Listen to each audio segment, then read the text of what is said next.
Alhamdulillahi Rabbil Alamin. Alhamdulillahilladzi anzala as-sakinata fi qulubil mu'minin liyazdadu imanan ma imanihim. Asyhadu an la ilaha illallah wahdahu la syarikalah wa asyhadu anna Muhammadan abduhu wa rasuluhu alladzi la nabiyya wa la rasul ba'da. Alhamdulillah, puji syukuran yang milik Allah, salawat salam semoga senantiasa dilimpah curah kepada Nabi kita, teladan hidup dan kehidupan kita, uswah dan kedua kita, Nabi Muhammad Sallallahu Alaihi Wasallam.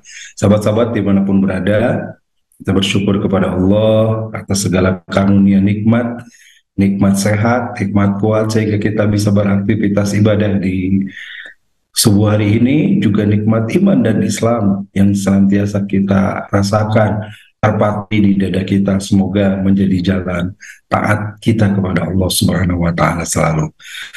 Bapak Ibu, sahabat-sahabat sekalian, mohon maaf agak terlambat nih karena subuhnya udah mulai maju lagi ya. Jadi selesai dari masjid jam 5 lebih, harus berangkat kembali ke rumah cukup waktu, dan mohon maaf mudah-mudahan tidak mengurangi niat kita untuk bertolabul ilmi di subuh hari ini. Bapak Ibu sekalian, sebagaimana diinformasikan oleh teman-teman di medsos, kajian kita di fikih hari Senin ini akan membahas tentang sunnah-sunnah fitrah. Apa itu sunnah-sunnah fitrah? Jadi kalau di bab pembahasan kita di kitab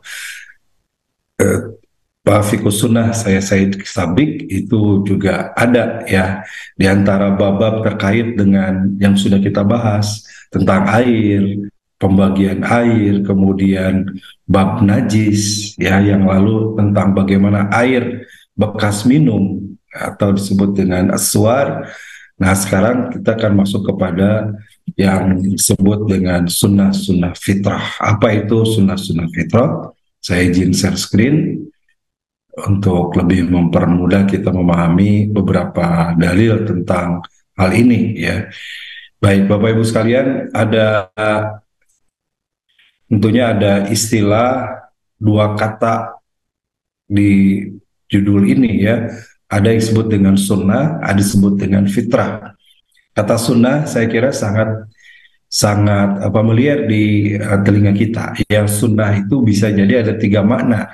Sunnah dalam artian kebiasaan, gitu ya, atau hal yang dilakukan, baik itu kebiasaan yang buruk atau kebiasaan yang baik. Itu man sanna sunnatan hasanatan, siapa yang menunjukkan satu kebiasaan baik, atau sebaliknya man sanna sunnatan sayyi'atan, barang siapa yang melakukan kebiasaan buruk. Jadi sunnah itu dalam artian kebiasaan atau selalu yang dilakukan berulang, secara makna pertama. Yang kedua, sunnah dalam artian adalah secara fikih amaliyah yang dilakukan mendapat pahala, tidak dilakukan berdosa ya. Maaf, tidak dilakukan tidak apa-apa. Jadi kalau wajib dilakukan berpahala, tidak dilakukan berdosa. Sunnah dilakukan berpahala, tidak dilakukan tidak berdosa, atau disebut tidak apa-apa ya.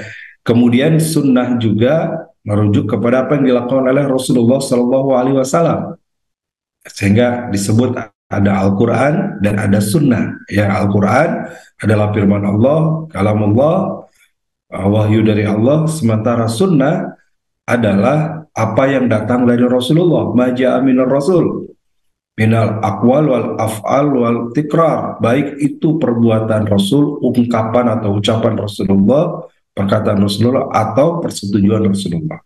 Jadi ada 3 makna. Jadi sunnah yang dimaksud di sini bagaimana? Yang dimaksud di sini adalah kebiasaan. Jadi sunnah kebiasaan baik yang ini bahkan diturunkan tidak hanya dari Rasulullah ya, sunnah fitrah ini sejak masa Nabi Ibrahim alaihissalam. Nah, kita akan bahas apa saja nanti sunnah-sunnahnya. Yang kedua, ada kata fitrah. Ya, apa fitrah ini? Nah, secara bahasa, pengertian fitrah itu berasal dari kata al-fitrah, yang berasal dari fatra, yang artinya sebagaimana sabda Nabi, arti pertama, mana pertama adalah bersih fitrah ini ya. Kullu mauludin yuladu alal fitrah. Hadis ini sangat familiar di kita. Setiap yang lahir dilahirkan dalam keadaan fitrah, artinya yang lahir ini dalam keadaan bersih, suci, dalam keadaan uh, pada posisi awal semua yang lahir ini adalah tabiatnya bersih, tidak dikotori, belum punya aib. Semua yang lahir begitu. Tapi kan itu lahir dari orang tua yang tidak jelas, dari hasil perzinahan dan sebagainya. Yang berdosa adalah orang tuanya yang berusaha melakukannya. Bayi yang lahir tetap dalam keadaan fitrah. Jadi ini makna pertama fitrah. Kata fitrah juga diartikan dalam hadis ini oleh para ulama adalah Islam. Jadi kullu mauludin yuladu alal fitrah au yuladu alal Islam. Lahir dalam keadaan Islam. Karena lanjutan dari hadis ini Pak bawahu ayyuhawidanihi au yunassironihi au yumajisanihi. Nanti orang tuanya yang membuat dia Yahudi, Nasrani ataupun Majusi. Itu artinya terkotori lalu kefitrahannya dengan pemahaman dengan agama lain, tetapi pada dasarnya adalah fitrah. Ini makna pertama. Nah, kemudian banyak makna juga, sebagaimana makna pertama ini dikuatkan juga di dalam Al-Quran dengan kalimat faqim wajhaka lid-dini hanifan fitratallahi allati fattarana sa'alaiha. Kata fitrah juga muncul di dalam surat Ar-Rum surat ke-30 ayat 30 ya. Faqim wajhaka lid-dini hanifan, maka hadapkan wajahmu dengan lurus kepada agama Islam, merupakan fitrah Allah yang sebab Allah telah menyiapkan fitrah itu. Artinya secara dasar jiwa kita itu adalah bersih. Ya, secara awalnya jiwa kita adalah bersih.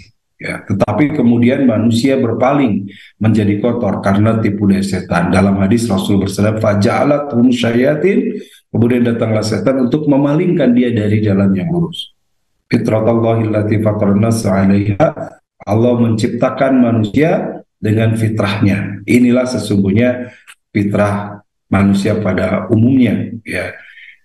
Nah, kemudian makna lain fitrah juga secara dalam istilah filsafat disebutkan kesiapan untuk mengambil hukum, membedakan hak dan batil. Seorang yang memiliki fitrah, dia dengan fitrahnya akan bisa membedakan baik, buruk, benar, salah, hak, batil. Itulah perbedaan manusia dibanding makhluk yang lain. Kemudian Ibnu Manzur rahimahullah berkata, fitrah adalah apa-apa yang Allah menciptakan makhluk di atas hal tersebut. Jadi secara fitrah manusia itu berkecenderungan untuk mengenal Allah, mengetahui Allah sebagai penciptanya, dan memposisikan diri sebagai makhluk. Itulah pada dasarnya manusia. Abu Haitham rahimahullah berkata, fitrah yaitu pembawaan atau bahasa kitanya naluri yang Allah ciptakan di atasnya pada saat di dalam perut ibunya. Artinya setiap manusia itu punya fitrah. Ada hal-hal yang bersifat fitrah yang tanpa diajari manusia bisa melakukan. Makan, minum itu karena ada kebutuhan, ada naluri di situ. Ya, mencintai, menyayangi itu fitrah, gitu. Sebagai manusia. Nah, kemudian Imam Ibnul Qayyim akhirnya membagi kepada dua. Fitrah itu ada dua macam. Satu yang berkaitan dengan hati, ya, yaitu fitrah manusia itu mengenal Allah, berketuhanan, mencintainya, mengutamakan lebih dari yang lainnya. Nah, itu fitrah yang benar, gitu ya. Itu fitrah dalam hati, sehingga semua manusia ini tanpa terkecuali ada orang-orang yang aku tidak punya Tuhan, tidak beribadah kepada Tuhan, tidak memiliki Tuhan. Sesungguhnya dia meyakini adanya Tuhan, hanya Tuhannya salah. Paling tidak Tuhannya adalah hawa nafsunya, begitu. Nah, yang kedua, kata Ibnul Qayyim, adalah fitrah amaliyah, berupa perbuatan. Hal ini bersifat fisik. Kalau fitrah yang pertama bersifat mengenal Allah itu ada dalam hati, bersifat non-fisik. Nah, yang kedua adalah fitrah ini bersifat fisik. Maka kesimpulannya, kalau fitrah yang pertama itu disucikan, kata Ibnul Qayyim, mensucikan ruh dengan tazkiyah, membersihkan hati. Dan yang kedua adalah membersihkan badan. Nah, karena kajian kita fikih, Bapak Ibu, sahabat-sahabat, saya tidak membahas bagian membersihkan ruh, ya, tapi yang kita bahas adalah bagaimana fitrah ini untuk membersihkan, mensucikan fisik, gitu ya. Nah, hal ini ada dua hadis Rasulullah SAW yang menjadi dasar pembahasan kita. Yang pertama, Rasulullah SAW bersabda, ini hadis riwayat Imam Muslim, Al-fitratu khamsun.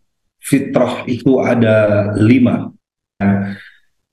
Al-khitan, yang pertama adalah khitan, kemudian wal istighdad, mencukur bulu kemaluan, waqasus syarib, mencukur kumis, wataklimil adfar, menggunting kuku, watanful aba, dan kemudian yang kelima adalah mencabut bulu ketiak. Ini hadis riwayat Bukhari dan Muslim. Ini hadis yang pertama yang menjadi dalil tentang perintah untuk melaksanakan fitrah ini, ya, fitrah-fitrah dalam Islam. Yang kedua, ini lebih banyak lagi, ya, ada 10 di sini. Ashrun min fitrah, ada 10 dari fitrah itu. Yang pertama adalah qasus syarib, yang memotong kumis, wa ifa'ul lihyah, memelihara jenggot. Yang kedua, wasiwak, yang ketiga adalah siwak, ya, atau bahasa kitanya bersikat gigi. Wastansyakma, istinsyak, yaitu menghirup air ke dalam hidung pada saat kita berwudu, ya. Waqasul anfar, kemudian memotong kuku. Wagaslul barajin, kemudian membasuh persendian. Watanpul abid, kemudian mencabut bulu ketiak. Wa khalqul ana, mencukur bulu kemaluan. Wal intiqas alma, ya, kemudian istinja dengan air. Itu udah 9, ya. Wa Zakaria qala Mus'ab wa nasitul ashirah illa antakuna al-madmadah. Kemudian Zakaria berkata bahwa Mus'ab lupa, berkata dia, nasitul ashirah, saya lupa yang ke-10, illa antakuna al-madmadah, kemungkinan yang ke-10 adalah berkumur-kumur, kata beliau begitu, ya. Hadis riwayat Abu Daud, Tirmidzi, Nasai, dan Ibnu Majah. Jadi ada dalam hadis yang pertama ada 5, hadis yang kedua ada 10, tetapi disebut 9, ke-10-nya kemungkinan adalah berkumur-kumur, kata Mus'ab yang disampaikan oleh Zakaria. Nah, Bapak Ibu yang baik, kita akan bahas satu persatu, ya. Kita bahas yang 5, ya. Yang 5 ini apa saja, karena itu yang lebih dekat dengan kehidupan kita dari sunnah-sunnah fitrah tersebut. Yang pertama adalah tadi al-fitratu khamsin, fitrah itu ada 5, fitratu khamsah ada 5. Yang pertama adalah al-khitan, ya, berkhitan. Ya. Khitan merupakan bentuk sunnah fitrah yang wajib dilaksanakan oleh setiap muslim, tentunya laki-laki, gitu, ya. Bagaimana dengan perempuan? Secara fikih, perempuan pun dianjurkan, walaupun para ulama berbeda pendapat. Bahkan kesepakatan menurut ulama, bagi wanita itu tidak wajib sebagaimana laki-laki.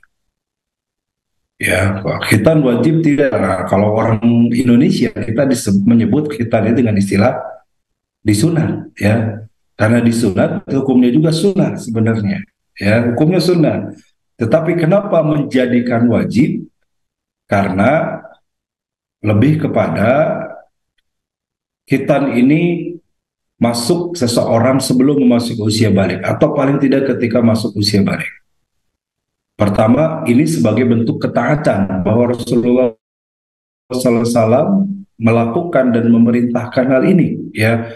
Kedua, menjaga kebersihan, karena ketika tidak dikhitan, ya, kemungkinan besarnya adalah ada bagian pada saat kita kencing laki-laki, ada bagian yang tidak bisa tercuci atau itu masih berada di bagian kemaluannya. Sementara kalau itu masih ada air kencing itu termasuk najis. Kalau ada najis, maka menjadi tidak sah ibadahnya, ya, karena syarat dari sholat itu suci dari najis, hadas dan najis, ya. Sehingga penting sekali khitan ini, walaupun hukum awalnya adalah sunnah, para ulama kemudian menjadikan wajib karena itu menjadi ketentuan sampainya sempurna ibadah kita. Maka dalam istilah usul fikih ada istilah ma la yatimmu bihi wajibun, bahwa ma la yatimmu bihi bahwa wajibun, ya, satu urusan yang tidak bisa dilengkapi atau dipenuhi dengan sesuatu tersebut, satu hal itu, maka menjadi wajib. Jadi tidak akan menjadi bersih seseorang di dalam bersuci, ya laki-laki ketika dia buang air kecil akan bersih dengan sempurna dengan khitan, maka khitan itu hukumnya menjadi wajib. Beda dengan wanita. Wanita ada istilah dengan khifat. Ya, khifat itu biasanya dilakukan ketika bayi baru lahir, ada bagian tertentu yang dipotong atau dihilangkan oleh ahli bidan gitu ya. Itu para ulama mengatakan hukumnya sunnah, tidak seperti wajib bagi laki-laki gitu ya. Lebih kepada bagaimana itu juga menjaga kesehatan bagi wanita, ya, ada kifat.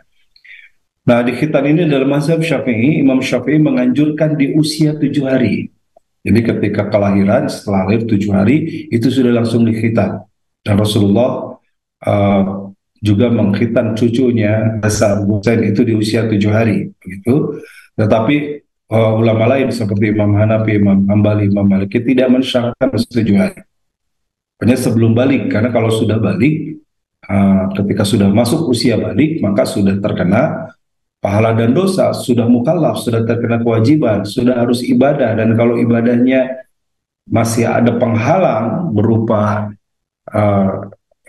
najis yang belum bisa dibersihkan dengan sempurna, maka harus dibersihkan. Maka sunnahnya adalah dengan berkhitan. Itu ya. Alhamdulillah kalau anak-anak senang dihitan ya, walau karena banyak uang dapat nyecap, dapat bingkisan, dapat yang kunjung gitu ya. Walaupun cuma sekali seumur hidup tentunya. Yang kedua adalah istihdad. Istihdad itu diartikan mencukur bulu kemaluan. Dalam hadis tadi yang riwayat lain adalah al-Qur'an, yang memotong atau mencukur bulu kemaluan. Kenapa disebut istihdad? Dalam bahasa Arab ini dari kata hadid. Ya, hadid itu artinya besi. Kata ini berasal dari kata hadid yang berarti besi.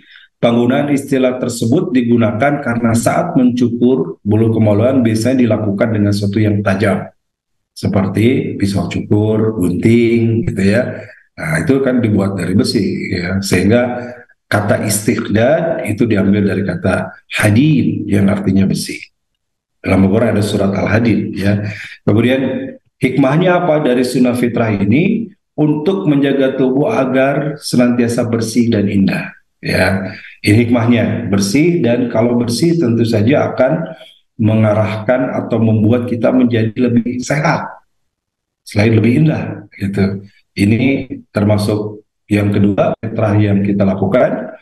Kemudian yang ketiga waqassus syarib, ya, satu al-khitan, dua istighdad, tiga waqassus syarib, memotong kumis, ya. Memotong kumis ini Rasulullah SAW bersabda terkait juga di hadis yang riwayat yang tadi Abu Dawud, Tirmidzi, Nasai, itu juga menganjurkan qassus syarib wa arkhul al-lihya, ya. Jadi memotong kumis, memendekkan atau memotong, dan juga memanjangkan jenggot, gitu ya. Rasulullah SAW bersabda, ada dua hadis terkait dengan ini. Rasul bersabda, juzuz syawarib wa arkhul lihya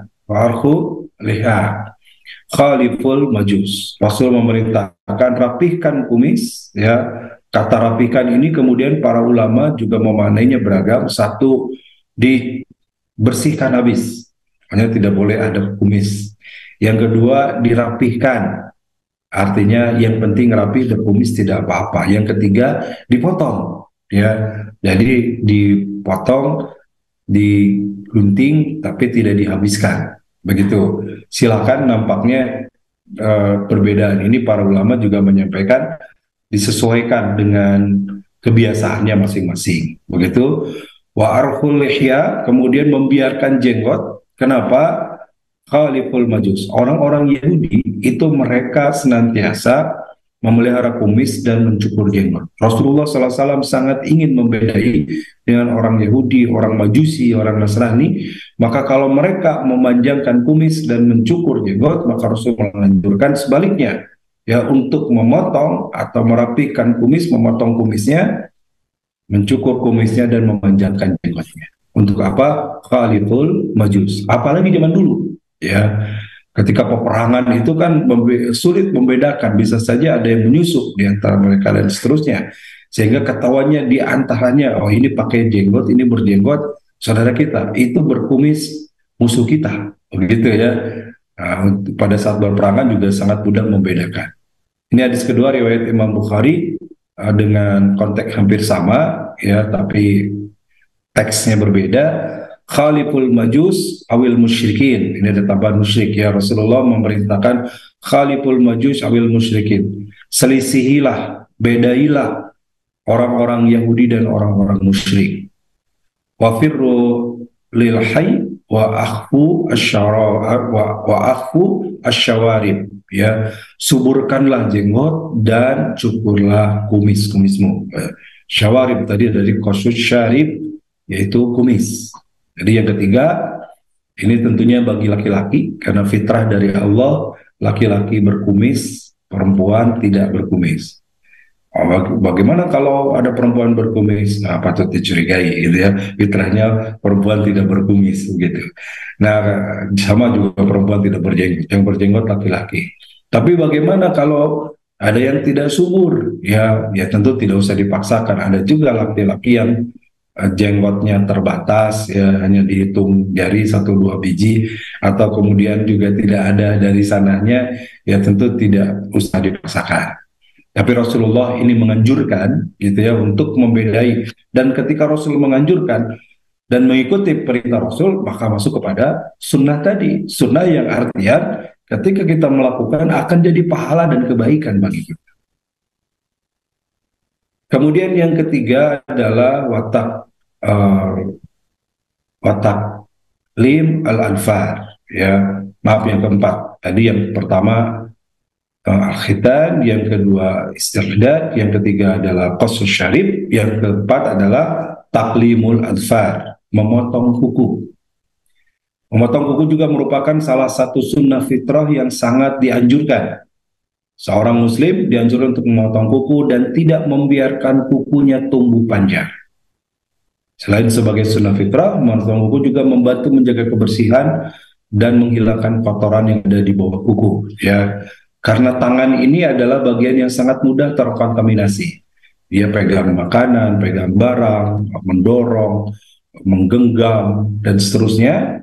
Dan yang paling mudah untuk bersentuhan dengan bagian luar, di luar anggota tubuh kita, itu tangan. Kalau tangannya kotor, maka berpeluang di situ ada penyebab jadi sakit, gitu ya. Islam ini sangat menganjurkan untuk berikhtiar sebaik mungkin. Ikhtiarnya dipotong, ya, jangan sampai di kuku kita banyak kotorannya. Ketika makannya tidak pakai sendok, pakai tangan, kotoran itu masuk ke makanan, masuk ke tubuh kita dan jadi penyakit, gitu ya. Jadi ini luar biasa bagaimana Islam menjaga kebersihan dalam kehidupan kita. Kemudian juga berikutnya yukhaliful bahaim, ya, bisa memotong ini menghindari tasyabuh, ya, menyamai, sehingga yukhaliful bahim, menyamai, bertasyabuh, untuk tidak menyamai atau membedai dari binatang buas. Karena biasanya seekor binatang buas itu kukunya panjang, ya, harimau, mungkin elang, macan, singa, itu kan kukunya tajam-tajam, dan saya kira belum pernah harimau motong kuku, gitu ya. Mana harimau saya mau motong kuku dulu, mau pedikur, manikur, nggak ada ya. Nah, yang motong kuku itu manusia, supaya memang bersih, rapi, dan tidak berpenyakit. Sebenarnya sangat baik pendidikan di sekolah waktu kita kecil, ya. Waktu SD itu hampir setiap hari Jumat periksa kuku oleh guru, yang panjang dibantu dipotongin. Masya Allah, ya. Ini pendidikan kebersihan sesungguhnya dan melaksanakan sunnah Rasul, fitrah. Dan fitrah ini sekali lagi bahkan sejak masa Nabi Ibrahim. Ya, ketika tadi misalkan al-khitan, Nabi Ibrahim itu berkhitan dan di usia samanina sana, di usia 80 tahun berkhitan, kemudian dengan kampak, Masya Allah ya, tidak usah dibayangkan gitu. Dan sekarang dengan berbagai teknologi, ada teknologi laser, teknologi cincin, teknologinya banyak sekali, sangat memudahkan untuk berkhitan ini ya. Tetapi yang terpenting adalah kita melaksanakan sunnah. Mungkin zaman orang tua kita dulu belum ada berbagai teknologi, ya pakai pisau gitu ya, pakai pisau. Saya ingat kakak saya dulu masih pakai pisau. Ya kalau saya sudah pakai teknologi, alhamdulillah ya, pakai ada dokter. Gitu. Nah ini yang keempat, kemudian yang kelima adalah watan full abah, ya mencabut bulu-bulu ketiak. Itu termasuk fitrah. Sunnah fitrah selanjutnya dengan menghilangkan bulu-bulu yang tumbuh di lipatan kulit. Orang muslim bisa mencabut, menggunting, atau melakukan hal lain untuk menghilangkan bulu yang tumbuh di area tersebut. Bulu ketiak yang tumbuh lebat biasanya akan menjadi sarang bakteri dan tidak sehat. Ya, dengan mencabut bulu ketiak maka tubuh akan menjadi bersih dan bau badan tidak enak akan menghilang. Rasulullah SAW pernah menegur satu saat ada seorang sahabat yang dia mengejar untuk sholat berjamaah, lari gitu ya, buru-buru, kemudian masbuk, takbir, dalam keadaan terengah-engah dan berkeringat. Maka Rasulullah SAW menyuruh sahabat tadi kembali untuk mandi, berbersih, lalu kemudian mengulangi sholat. Itu menunjukkan bahwa memang Islam sangat mencintai kebersihan, dalam keadaan bersih, kemudian sholat pun dalam keadaan wangi, tidak mengganggu orang lain. Ya, baik itu bau badan, baik itu bau mulut, sehingga kita diperintahkan untuk bersiwak, ya, sikat gigi, itu agar tidak mengganggu yang lain. Ya, pernah mungkin kita punya pengalaman semua, kalau yang di sebelah kita ini baunya tidak sedap, baunya tidak enak, maka kita terganggu kehusuan juga. Ya, lagi sholat juga kita agak menghindar gitu ya, terkena hembusan napasnya, agak menghindar dengan bau badannya, karena sangat mengganggu dan pasti jadi tidak khusyuk sholatnya. Nah, makanya menjaga kebersihan badan ini ya menjadi bagian yang penting kita lakukan. Ini Bapak Ibu yang saya bahas dari khamsul fitrah, khamsul 5 fitrah tadi ya. Kalau yang 10 ada tambahannya seperti istinsyak, ketika menghirup air ke hidung, kemudian juga uh, mencuci ketika buang air besar atau buang air kecil, termasuk berkumur-kumur, ada tambahannya. Tapi yang 5 ini yang juga Rasul sebutkan sebagai milah Ibrahim. Milah itu ya kebiasaan sunnah atau warisan dari Nabi Ibrahim yang dilanjutkan oleh Rasulullah, yang juga kemudian diajarkan kepada kita sebagai umat Rasulullah Sallallahu Alaihi Wasallam. Demikian Kang Apip dan Bapak Ibu, ya, kita akan buka dialog. Silakan sahabat-sahabat bisa kita berkomunikasi atau berdiskusi ya di baik sahabat-sahabat yang di Zoom, yang di IG, yang di Facebook, yang di Twitter atau medsos yang lainnya, silakan bisa berkomunikasi. Wah, baik Ibu Yuniarti ini langganan, Masya Allah, Alhamdulillah. Silakan Bu, nomor pertama. Assalamualaikum warahmatullahi wabarakatuh, Pak Ustadz. Waalaikumsalam warahmatullahi wabarakatuh. Saya izin bertanya, Pak Ustadz. Kak, kan ini tentang pembersihan tubuh khususnya manusia maupun ahwat maupun ikhwan ya, Pak Ustadz. Nah, saya Ya, itu pernah bertanya, Pak Ustadz, ke saudara-saudara saya tentang pencukuran bulu-bulu di tubuh, misalkan ketiak atau kemaluan atau apapun itu. Kan itu ada seorang ahwat ya, Pak Ustadz, yang berkumis atau yang berjenggot. Itu bagaimana, Pak Ustadz? Misalnya, saya pernah bertanya itu pernah dibersihkan nggak pernah, karena saya nggak bisa gitu, Pak Ustadz. Itu kalau misalnya kita belum punya pasangan, itu gimana, Pak Ustadz? Kalau misalnya tidak bisa, kan kalau kita misalkan ke salon kan nggak mungkin juga, Pak Ustadz, di Jakarta. baik. Ya, jadi karena terima kasih Bu, saya jawab ya. Ya. Baik. Jadi karena ini sunnah Bu, kalau tidak memungkinkan tentu tidak dipaksakan. Jadi yang memungkinkan saja, yang kalau memungkinkan ya, memang ada juga wanita yang tadi mungkin berkumis ya atau sedikit berjenggot, tapi tidak seperti laki-laki yang banyak begitu. Karena Iya. fitrahnya memang beda ya. Kalau ada laki-laki wanita yang berkumis, tentu ini ya, kelihatannya ada kelainan atau ada perbedaan tersendiri. Karena rata-rata laki-laki itu eh, berkumis, perempuan tidak berkumis. Gitu ya, Bu. Jadi kalau dia semampunya saja, sebisanya, kalau tidak bisa dipaksakan. Baik, Baik, oke. yang Terima Ustaz atas kasih. jawabannya. Assalamualaikum warahmatullahi wabarakatuh. Waalaikumsalam warahmatullahi. Ibu Ibet, silakan Bu. Ibu Ibet Gonia. Ada satu lagi yang sudah resen, silakan. Halo Ibu Ibet. Ya, silakan Bu. Ya, Assalamualaikum warahmatullahi wabarakatuh, Pak Ustadz. Waalaikumsalam warahmatullahi wabarakatuh. Ini mau saya tanyakan itu soal batasan balik ya, Pak Ustadz ya. Kalau untuk laki-laki itu kan katanya ada yang bilang setelah hitan, ada juga yang baliknya usia sampai 15 tahun ya, Pak Ustadz. Cuman Ya, kan kadang ada yang di hitannya masih kecil. Nah, itu kalau dia bersentuhan apa sudah membatalkan? Kalau misalkan kayak kelas 1 gitu, Pak Ustadz. Nah, itu baik. bagaimana kita ambil yang batasan yang 15 tahunnya gitu. Terima kasih, Pak Ustadz. Baik Ibu. Baik, yang batasan balik itu kapan? Ya, balik itu diawali kalau laki-laki dengan beliau ikhtilam. Ikhtilam itu bahasa Terima kitanya mimpi basah, gitu ya. Laki-laki mimpi basah. Artinya kalau wanita itu dengan haid, itu bukan dengan dikhitan, ya. Hanya dikhitan. Kenapa ada kaitan dengan balik tidak balik? Dikhitan, kalau dia sudah balik tapi belum dikhitan, ini yang jadi masalah. Ya, kenapa? Karena ketika masih ada, mohon maaf, ada kulufnya, ada kuncupnya itu, maka dia tidak bisa berbersih dengan sempurna saat dia buang air kecil. Sehingga wajib dihitan, begitu. Sementara kalau ini dihitan ada yang dari 7 hari, wah dia sudah balik, sudah dihitan. Enggak, Bu, ya. Tidak semua yang dihitan itu sudah balik. Tetapi yang dihitan sebaiknya sebelum masuk akil balik. Itu, ya. Tetap baliknya laki-laki itu ditandai dengan kasih. dia ikhtilam, ya. Nah sekarang kapan isi ikhtilam itu, gitu ya.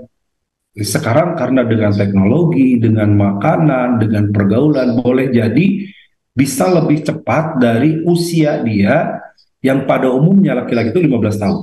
Pada umumnya ya, ini di kitab-kitab fikih klasik juga disampaikan rata-rata di khamsata asyara sana, di 15 tahun. Tetapi ada yang 10 tahun, ada yang 11 tahun, 12 tahun, 14 tahun, bahkan mungkin 9 tahun laki-laki sekarang sudah balik, sudah mimpi basah, sudah mimpi, kemudian sudah mimpi basah dalam artian dia keluar air mani, maka dia sudah terkena kewajiban. Nah itu ya, wanita juga sama, mungkin rata-rata di usia 11 tahun, 10 tahun, tapi ada yang mungkin dari 9 tahun atau 10 tahun dia sudah haid, maka dia sudah mukallaf, sudah terkena kewajiban dan dosa. Maka ibu sebagai orang tua, bapak sebagai orang tua harus mengingatkan anaknya udah nggak boleh lagi meninggalkan sholat. Ya mungkin ketika masih anak-anak belum balik, dia sholatnya masih bolong-bolong, masih dimaklumi, masih bagian dari pembelajaran, belum punya kewajiban. Tapi kalau sudah balik, dia sudah haid, dia sudah mimpi, maka dia sudah terkena kewajiban. Begitu ya, Bu. Ya, terima kasih Ustaz Ibe. Jazmir. Baik, saya satu lagi tadi lupa ya. Ini ada dari Pak Ledi ya di chat ya.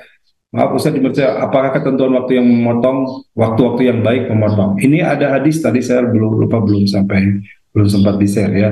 Lanjutannya satu lagi. Nah, apakah terdapat batasan waktu dalam memotong? Dalam hadis yang diterima dari sahabat Ibnu Malik, riwayat Imam Muslim, ini dimuat di kitab Fikih Sunnah, ya kitab yang kita kaji ini, di halaman 101, batas waktunya ukita lana fi qissi syarab, ma fi qissi syarib, wa taqlimil adfar, wa tanfil al-ibid, wa khalqil ana, an la yanzi, an la natruka aktsara min arba'ina laylah.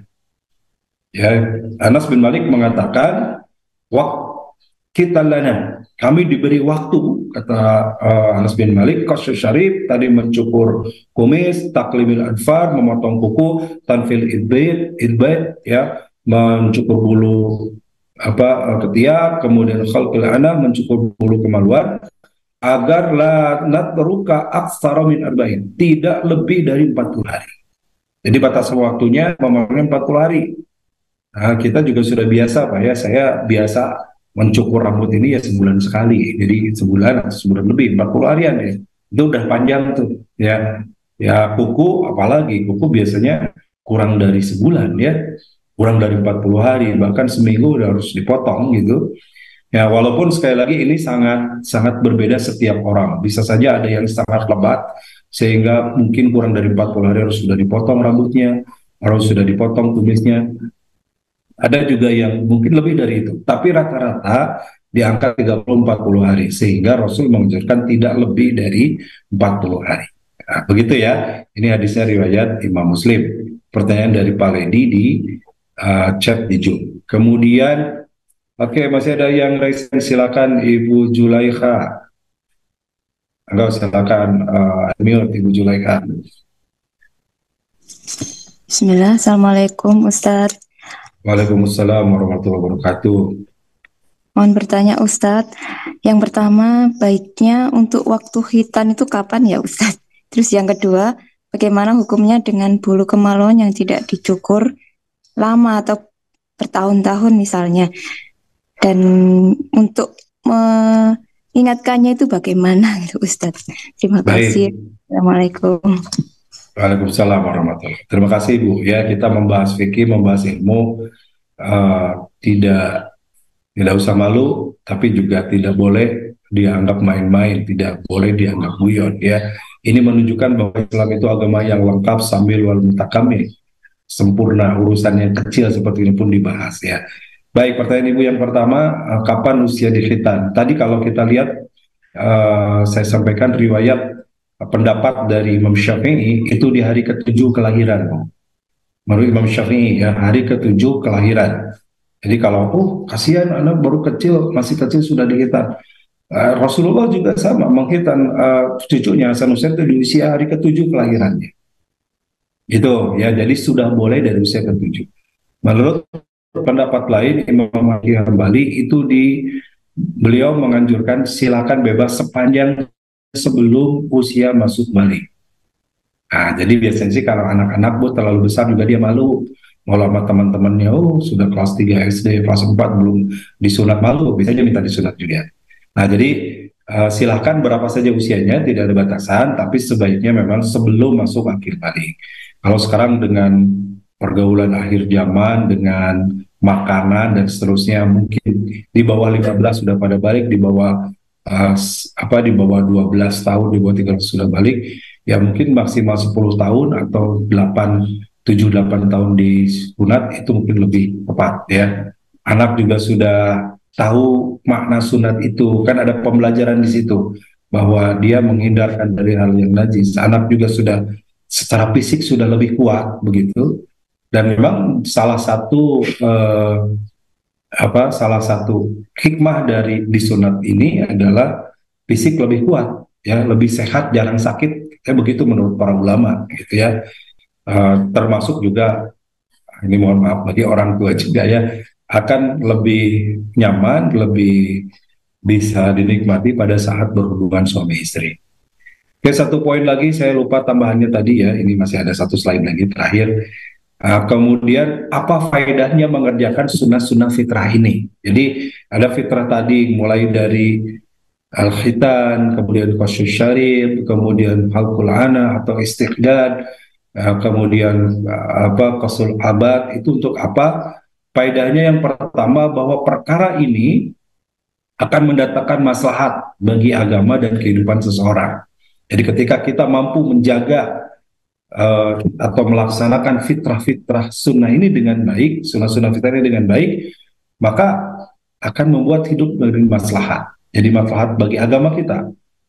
Kenapa? Karena berpahala. Rasulullah menganjurkan. Maka apa yang dianjurkan Rasul, yang diperintahkan Rasul, yang dicontohkan Rasul, ketika kita melakukan, maka jadi pahala kebaikan di antaranya. Ya, kemudian juga akan memperindah diri. Lihat saja orang yang rambutnya gimbal, kumal dengan yang tidak. Ya, satu saat datang kepada Rasulullah SAW yang orang rambutnya sangat gimbal dan kumal, begitu ya, rambutnya panjang. Rasulullah bertanya, bisakah engkau memotong rambutmu? Maka dia kembali, dia memotong dan datang kepada Rasulullah. Dan Rasulullah mengatakan, bagaimana perasaanmu? Apakah lebih nyaman dengan seperti ini atau seperti tadi? Ya Rasul, saya lebih nyaman seperti ini. Maka Rasulullah mengatakan, hargailah tubuhmu. Hargailah tubuhmu maksudnya dengan mencukur rambut tadi. Jadi mencukur rambut, merapihkan kumis, itu membuat secara penampilan lebih indah. Kemudian juga membersihkan badan, ya, baik secara keseluruhan maupun sebagian. Ya, ini merupakan faedah yang disebutkan oleh Imam Said Sabiq dalam fikih sunnah. Kemudian juga Ibnu Hajar berkata bahwa sunnah fitrah ini kan mendatangkan faedah diniyah dan duniawiyah. Faedah secara agama, ya secara akhirat, jadi pahala kebaikan, dan duniawiyah akan memberi penampilan, membersihkan badan, menjaga kesucian, menyelisih simbol orang kafir, dan melaksanakan perintah syariat agama Islam.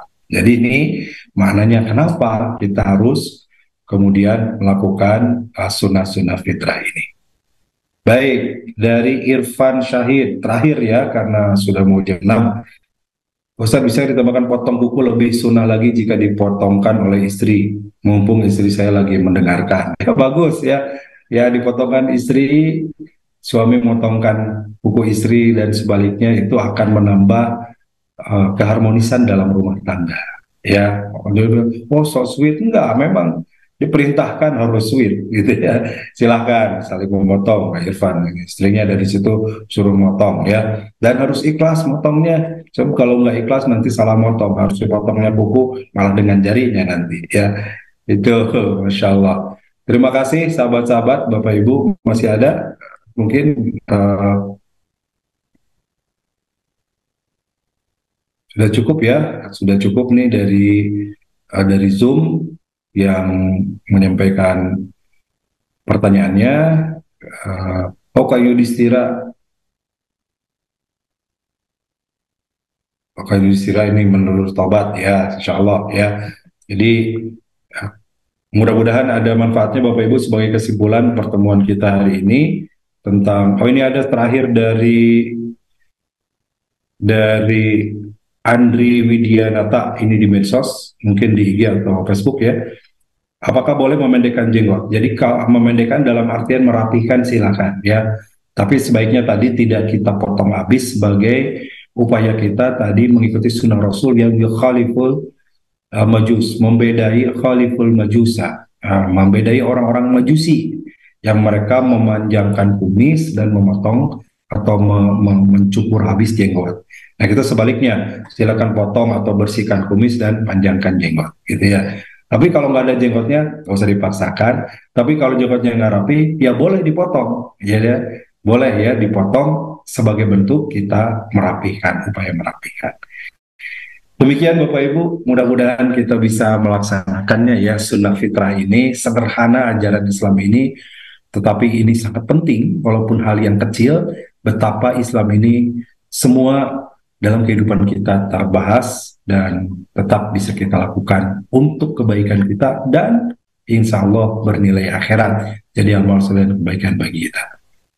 Ya, tidak intinya saya menghimbau silakan bagi yang akan kuliah bisa mendaftar di STI Darut Tauhid ya, tadi flyernya sudah muncul, silakan dicari juga websitenya STIDT atau stai.id ya, .ic.id akademik. IC itu silakan bagi Bapak Ibu sahabat-sahabat bisa menginformasikan juga kepada keluarga, tetangga, saudaranya. Ini ada muncul ya, silakan di samping informasinya, atau bisa menghubungi WhatsApp, nomor WhatsApp yang ada di bawah, silakan yang ada di sini ya. Nah, silakan diikuti untuk daftar. Terima kasih. Aku qouli hadza wa astaghfirullah li wa lakum, subhanakallahumma bihamdika asyhadu an la ilaha illa anta astaghfiruka wa atubu ilaik. Wassalamualaikum warahmatullahi wabarakatuh. Waalaikumsalam warahmatullahi wabarakatuh.